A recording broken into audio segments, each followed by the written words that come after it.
नमस्कार विद्यार्थी मित्रांनो, सायन्सचा आपण चौथं लेसन बघतोय, डिझास्टर मॅनेजमेंट म्हणजे आपत्ती व्यवस्थापन. हा धडा आपण बघितला. यामध्ये काही पॉईंट्सही मी तुम्हाला लिहून दिले, त्याचीच रिव्हिजन आपण करीत आहोत. त्यामध्येच पहिला पॉईंट आहे, तुम्हाला एक डायग्राम दिली होती. त्या डायग्राममध्ये सांगितलेलं कॅन यू टेल. त्यामध्ये चित्रात तुम्हाला कोणकोणते प्रसंग दिसतात, त्यामध्ये तुम्हाला काय काय दिसतं हे ऑब्झर्व करायला लावलेलं. हे आपण बघितलेलं. मग पहिल्या चित्रामध्ये आपल्याला भूकंप झालेला दिसत होतं. सेकंड पिक्चरमध्ये आपण बघितलेलं की आग लागलेली बघितलेली. थर्ड पिक्चरमध्ये बघितलेलं रेन, पाऊस खूप आलाय. असे वेगवेगळे पॉईंट्स आपण त्यामध्ये बघितले होते. त्यानंतर आपण बघत आहोत डिझास्टर म्हणजे आपत्ती. In July 2014 the whole village of Malin in Ambegaon taluka of Pune district was destroyed in a matter of minutes due to landslide. 2014 मध्ये पुणे जिल्ह्यातील आंबेगाव तालुक्यातील माळीन ह्या गावी दरड कोसळून डोळ्यादेखत तिथलं जीवन हे विस्कळीत झालेलं, उद्ध्वस्त झालेलं. In November 2015 many people died due to the flooding caused by heavy rains in Tamil Nadu. November 2015 मध्ये तमिळनाडूत अतिवृष्टी म्हणजे खूप पाऊस झाला, त्यामुळे तिथले लोक काय झाले, मृत्युमुखी पडले. In 1993 many people died due to the earthquake at Kilari in Latur district. 1993 मध्ये लातूर जिल्ह्यातील किलारी गावामध्ये तिथं भूकंप झाल्याने हजारो लोकांचा मृत्यू झाला. Even today people of Mumbai shudder at the memory of July 2005. 2005 मध्ये when many people had lost their lives in Delgu caused by heavy rains. पावसाचं पाणी तुंबल्याने महापूर येऊन मुंबईमध्ये 2005 साली लोक काय झाली तर मृत्यू म्हणजे आपत्ती आली. म्हणजे असे नॅचरल आपत्ती निसर्गाकडून आली. काही ठिकाणी भूकंप झाला, काही ठिकाणी पाऊस पडला, तर काही ठिकाणी घरं कोसळली गेली, तर काही ठिकाणी पाणी साचून नैसर्गिक आपत्ती झाली. त्यानंतर पुढचा पॉईंट होता द डिझास्टर ऑफ मालीन विलेज म्हणजे आपल्या आंबेगाव तालुक्यातील जे माळीन गाव आहे त्यामध्ये जी दगड कोसळली तिथलं हे चित्र आहे. त्यानंतर व्हॉट इज अ डिझास्टर म्हणजे काय, a sudden event that cause a large scale damage to life, property and social aspects of a nation or society is called a disaster. अचानक उद्भवणाऱ्या संकटामुळे राष्ट्राची किंवा समाजाच्या मोठ्या प्रमाणात जी जीवित, आर्थिक व सामाजिक हानी होते त्याला आपण काय म्हणतो, आपत्ती, डिझास्टर म्हणतो. पुढचा पॉईंट आहे how and why do the following disaster occur. आपत्ती कशामुळे येतात आणि त्या कशा असतात. Floods due to heavy rain, अतिवृष्टीमुळे येणारा महापूर. And earthquake, lightning, a volcanic eruption etcetera. भूकंप, वीज कोसळणे, ज्वालामुखी म्हणजे जाळ, वणवा लागणे इत्यादींमुळे आपत्ती येत असतात. फॉरेस्ट फायर, जंगलाला अचानक लागलेली आग. increased risk due to heavy density of population in a limited area. वाढत्या लोकसंख्येमुळे छोट्या प्रदेशात लोकांची गर्दी एकवटल्याने होणारी. रिम्पॅन्ट अँड इरेग्युलर कन्स्ट्रक्शन, बेसुमार प्रमाणात होणारी बांधकामे. इकॉलॉजिकल इम्बॅलन्स, पर्यावरणाचा ढासळत चाललेला समतोल म्हणजे पर्यावरण म्हणजे इकडे तिकडे तुम्ही घाण टाकणे, नदी नाले भरून वाहणे, त्यामध्ये पडलेला कचरा. Terrorism, riots, crimes resulting in a bomb explosions, अस्टेल्स फायर अँड ॲक्सिडंट.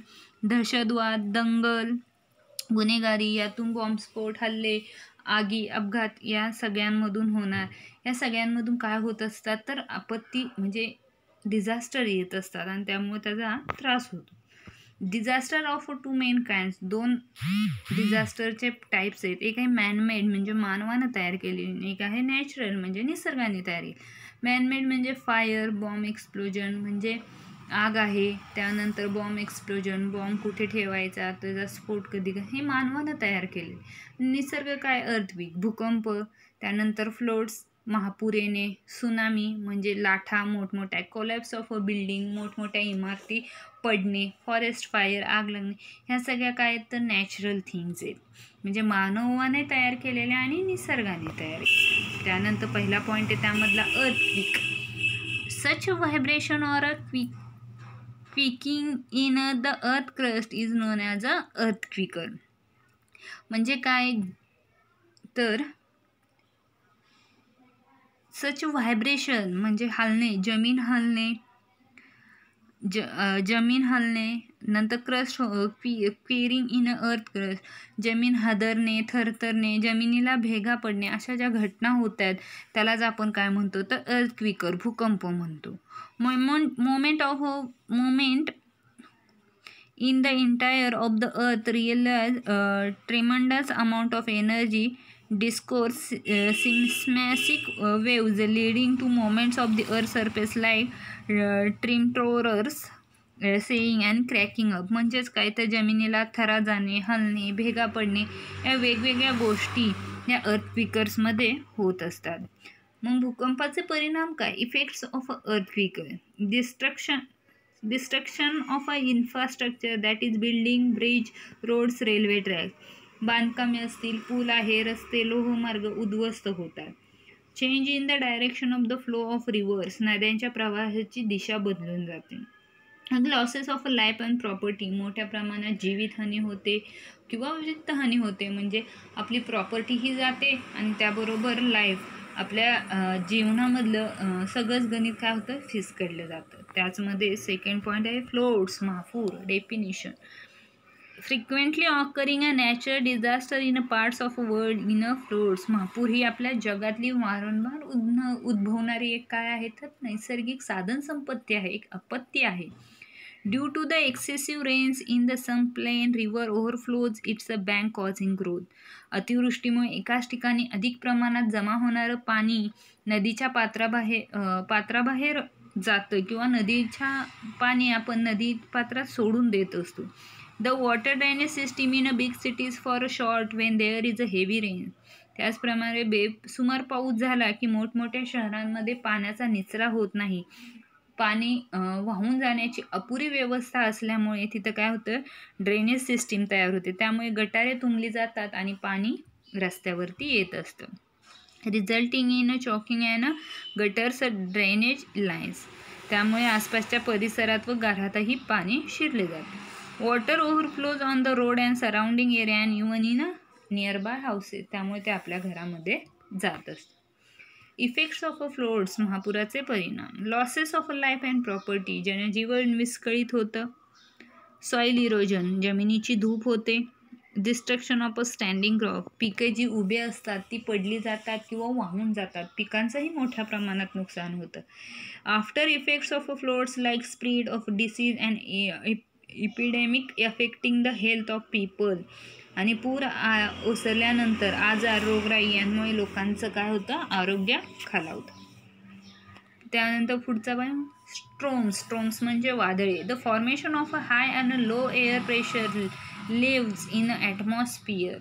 हवेत निर्माण होणारे कमी अधिक दाबाचे जे पट्टे आहेत causes changes in a weather. त्यामुळे होणारा हवामानातील जो बदल आहे त्यालाच आपण काय म्हणतो तर स्ट्रोम, वादळ म्हणतो. Effects of a storm. Great damage in the storm affected region. वादळग्रस्त प्रदेशाचे अमाप नुकसान, म्हणजे वादळ आल्यानंतर घराचे पत्रे उडून जाणे यांसारख्या गोष्टी वेगवेगळ्या ठिकाणी घडत असतात. म्हणजे वादळ आल्यावर काय आपली लाईफ अँड प्रॉपर्टी डिस्ट्रॉय होते, आपलं जीवित आणि मालमत्ता म्हणजे आपलं जे घर आहे त्याचं नुकसान होतं, आपलंही नुकसान त्यामुळे होत असतं.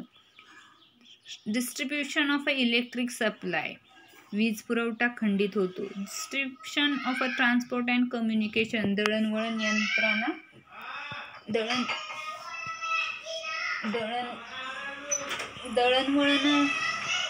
दळणवळण यंत्रणा खंडित होत असते. त्यानंतर पुढचे फॉरेस्ट फायर, वनवा. Forest fire is an uncontrolled fire in a forest. वनवा म्हणजे काय तर जंगल, जिथं फॉरेस्ट, क्रेस्चर and grassland due to natural or manmade causes. तिथं काय होत असतं नैसर्गिक अथवा मानवी कारणांमुळे लागलेली अनियंत्रित आग तयार होत असते आणि तिथं त्या वणवा फॉरेस्ट फायर वणवा तयार होत असतो. त्याचे परिणाम काय आहेत? Great damage or natural wealth and biodiversity. नैसर्गिक साधनसंपत्तीचं नुकसान होणं, आपली बायोडायव्हर्सिटी आहे त्याचं नुकसान होणं, हवा प्रदूषित होणं, ही या वणव्यामुळे लागलेले त्याचे परिणाम आहे. डिझास्टर मॅनेजमेंट, आपत्ती व्यवस्थापन. Community participation and disaster management are closely related. हे काय आहे तर क्लोजली रिलेटेड, एकमेकांच्या सहवासात आहेत. या दोघं फार जवळचे रिलेशन आहे. Taking step of to prevent disaster, making plans to self disaster and developing the capacity for other is called disaster management.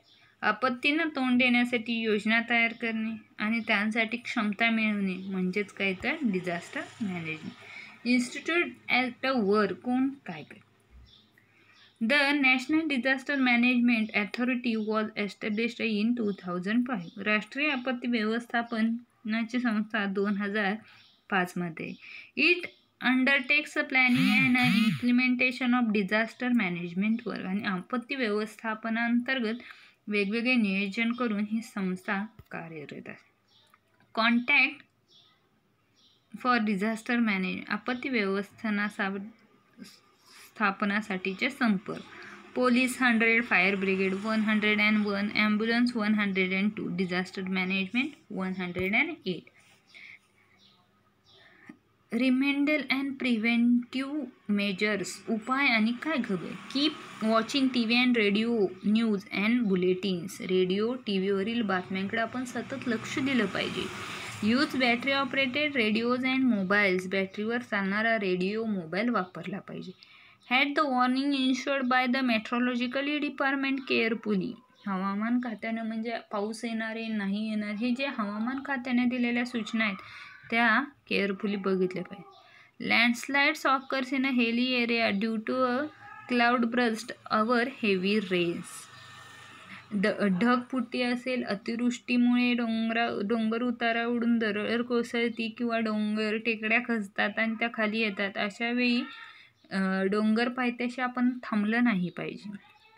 During floods do not linger in houses or areas on a river bank, seek shelter in other safe place. नदीला पूर आला, नदीकाठच्या परिसरात घरात न थांबता सुरक्षित जागं जाणं हे आपलं गरजेचं आहे. During an earthquake, roads slide open the ground stick, railway tracks get uprooted. मग काय होतं तर नदीला भूकंपामध्ये रस्ते दुभागतात, जमिनीला भेगा पडतात, रेल्वेचे रूळ उखडले जातात. त्यामुळे एका ठिकाणाहून दुसऱ्या ठिकाणी जाण्याचे मार्ग काय होतात बंद होतात. Take shelter in relief camps as they provide medicines, food packets, drink water in etcetera. म्हणजे काय मदत केंद्र असेल, छावणी यांचा आसरा घेणं, औषधं, अन्नाची पाकिटं पुरवणे, या सगळ्या गोष्टी लवकरात लवकर एखाद्याला मिळणं हेही गरजेचं आहे. To get a protection from fire, use fire extinguishers in a public place like school, hospital and railway station. आगीपासून बचावासाठी शाळा, हॉस्पिटल, रेल्वे स्थानक या ठिकाणी अग्निशामक नळाचा वापर करणे किंवा वेगवेगळ्या ठिकाणी योग्य ती खबरदारी घेणे. नंतर आहे फर्स्ट एड, प्रथम उपचार. त्यामध्ये बघितले in a day to life sometimes we have to face disaster accident of a varying proportion. रोजच्या जीवनात आपल्याला अनेक आपत्तींना सामोरं जावं लागतं, लहान आहेत तर काही मोठे आहेत. Ocean it is necessary to give some immediate heavy head even before a medical treatment become available. आणि तत्काळ काहीतरी आपल्याला वैद्यकीय उपचार मिळणं हे गरजेचं आहे. त्यानंतर आहे पुढचा एक्सटर्नल ब्लिडिंग, बाह्य रक्तस्राव. If a person bleeding first make him site or light down comfortable. रक्तस्राव झाल्यास व्यक्तीस आराम मिळावा, त्याला एका योग्य पद्धतीनं बसवणे किंवा झोपवणे, त्यावर उंच ठेवून जखम काय करायची, keep the bleeding part of the body, ती स्वच्छ पाण्यानं आपण काय करायचे धुवून घ्यायची. बोन्स अँड स्क्लाय, भाजणे व पोळणे. मायनर बोन, किरकोळ भाजल्यास, आणि सिरियर बोन, गंभीर भाजल्यास. The injured part should be washed with water or held under water. जखम झालेला भाग पाण्याने धुवा किंवा पाण्यात बुडवून तो स्वच्छ करा. Give the victim water to drink. पिण्यास पाणी द्या. Clean the ocean using a cotton soap today in an antiseptic solution. निर्जंतुक पाण्याच्या द्रावणात कापड भिजवा आणि जखम हलक्या हाताने म्हणजे आपलं डेटॉल वगैरे त्यानं काय करायचं तर आपण ते स्वच्छ धुवायचे. Do not apply oily ointment. तेलकट मलम लावू नका. Cover wounds using a dry dressing. जखमा कोरड्या ड्रेसिंगने झाका. Serious emotional support. मानसिक आधार द्या. Cover the wounds with a sterilized cloth. निर्जंतुक कापडाने भाजलेला भाग काय करायचा आहे झाकायचा आहे पटकन. Remove jewellery shoes et cetera. आपले दागिने आणि बूट लगेच काढायचे. Do not touch or brush the blaster on the skin. तेलकट मलम आपण लावायचा नाही. त्वचेवर आलेले फोड फोडायचे नाहीत. त्यानंतर do not apply oily ointments. Cream लावायची नाही. Do not try to remove the cloth. Keep it and stuck to the burnt skin. शुद्धीत असल्यास पिण्यास पाणी द्या. चहा कॉफी द्या. Get medical aid at 1. तातडीने त्याला वैद्यकीय मदत द्या. त्यामधलाच तिसरा पॉईंट आहे sunstroke उष्माघात. When the work in the sun continuously for a long time, the body lost a lot of water and minerals. जास्त उष्णता झाल्यानंतर जास्त वेळ आपण काम केल्याने आपल्या शरीरातील पाणी आणि क्षाराचे प्रमाण काय होते कमी होते. त्यामुळे आपल्याला काय होतो थकवा येतो. त्यावरती उपाय काय आहे तर take the patient to a cool place in the shade. रुग्णास सावलीत किंवा थंड ठिकाणी बसवूया. Sponge the whole body with the cold water. शरीर पाण्याने पुसून घेऊया. Place a cloth soaked in cold water on the neck. मानेवर थंड पाण्याने भिजवलेल्या कापड ठेवा. Give plenty of water or liquid the sharbat to drink. त्याला पिण्यास भरपूर पाणी किंवा सरबतांसारखे एखादे पेय द्या. If the patient feels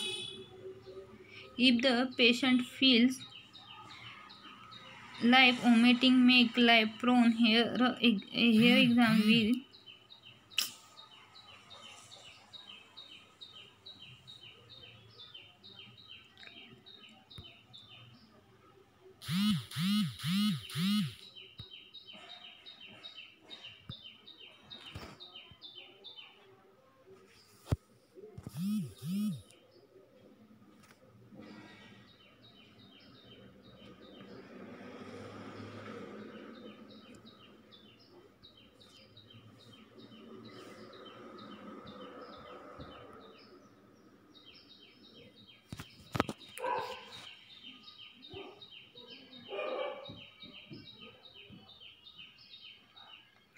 take a patient to a cool place in the shade झालं. Give plenty of water liquid sharbat. त्याला काय द्या तर सरबत प्यायला द्या. If the patient feels like vomiting make life prone. Here exam with the head to the one side. उलटी झाली असल्यास अशक्तपणा आला असल्यास त्याला एका बाजूस झोपवा आणि त्याला पटकन काय करा हॉस्पिटलला. Last point snake bite. सर्पदंश. साप चावल्यास. There are nearly 2000 species of a snake. सापाच्या जवळपास 2000 जाती आहेत. Only of you like a cobras, snakes, vipers and sea snakes are poisonous. त्यातले फक्त नाग, मनेर, फुरसे, घोणस, समुद्र सर्प या काय आहेत तर विषारी साप आहेत. All snake bites are not fatal. म्हणूनच सगळ्या सर्पदंश प्राणीहीन होत नाहीत. Fear cause a severe physiologically shock with can result in death. काहींचं असं होतं की साप चावल्यानंतर त्या भीतीमुळे ते तीव्र मानसिक धक्का बसतो आणि across a snake contact a sarpmitra rather than killing the snake at one. तर असं झाल्यास तर एक खूप धक्का बसल्यावरही मनुष्य दगावला जातो. म्हणजे सापाच्या भीतीनेही माणूस मरू शकतो. साप आढळल्यास त्याला लगेच न मारता एखाद्या सर्पमित्राकडे द्या किंवा एखाद्या जो सेक्स पाळतो त्याकडे तुम्ही द्या. त्यावर काय उपाय. Wash the wound with water. जर साप चावल्यास काय करा लगेच जखम पाण्याने धुवा. आणि ज्याला चावला आहे त्याला काय गिव इमोशनल सपोर्ट, त्याला सपोर्ट द्या. टाय क्लॉथली टाईट अबो द वॉन्ड, जिथं चावला आहे त्याच्या वरच्या बाजूस काय करा, घट्ट कापड बांधा. गेट इमिजिएट मेडिकल हेल्प, त्याला तातडीनं वैद्यकीय हॉस्पिटलमध्ये न्या. 5 आहे डॉग बाईट, कुत्रा चावणे. In a dog bite there is a risk of a infection through the blood, hence first aid and medical help are necessary. कुत्रा चावल्यामुळे माणसाच्या शरीरात जे रक्तदूषित होण्याचा जो धोका असतो, त्यासाठी त्याला काय करा, पहिल्यांदा हॉस्पिटलला घेऊन जा. त्यावर तातडीने उपाय, त्याला पटकन मेडिकलमध्ये न्या. त्यावर तुम्ही उपाय काय कराल, wash the wound with a solution of potassium permanganate or other antiseptic. एखादं जखम निर्जंतुक द्रवाने किंवा पोटॅशियम परमॅग्नेटच्या पाण्याने ते धुवा. Cover the wound with a clean and a dry cloth, जखमेवर कोरडे कापड ठेवा. Get a doctor help and injection of the anti rabies vaccine, त्याला डॉक्टरकडे इलाज लावण्या आणि अँटीबायो इंजेक्शन त्याला द्या. थँक्यू.